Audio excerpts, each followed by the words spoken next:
લગ્નનો શું પ્લાન હે? ઘરેથી શોખી જ ના પડે, મને કે કરી જ નથી દેવા. પાછા મને કે છોકરીઓમાં ધ્યાન ન દેવાય. છોકરીઓ ખુદ મારામાં ધ્યાન નહીં દેતી એનું હું. એમને લાલભાઈ એક વખત કેવું છું ખબર હે?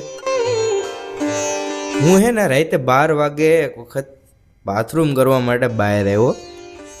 તે ઘરનાઓને એમ કે ચોર આવ્યો. ચોર કઈ મને ધીબી નાખ્યો. ને એમાં પાછું મારા ભાઈને તો ખબર હતી કે હું જ છું, તોય દઈ નાખ્યો.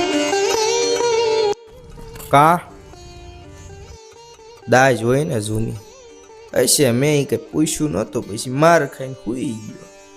તો હું તમે રેવણમાં કોઈ દાડો છોકરી રોવા ગયા જ નહીં?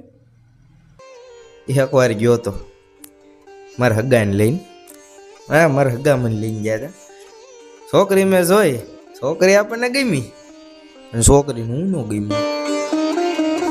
પછી લાલભાઈ અમે ચા પાણી નીકળતા હતા તો છોકરીવાળાએ મારા હગાને 100 રૂપિયા આપ્યા.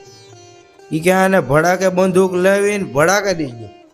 એ કે બીજી વખત કોઈ દી છોકરી જોવા ન દે. લે પછી છે ને લાલભાઈ કેવું છે ખબર, હું એક દાડો પંડિત આગળ ગયો ભવિષ્ય જોવા માટે.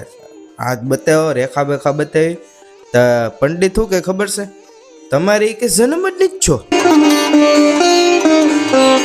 એ કે તમારે હજી જન્મ જ નહીં છો. તમારી પાસે હજી કે ટાઈમ છે, તમે હજી કે જીવન ટૂંકાવી દો. તો હું અહીંયા કાંઈ જીવન ટૂંકાવવા માટે અમે જન્મ લીધા છે?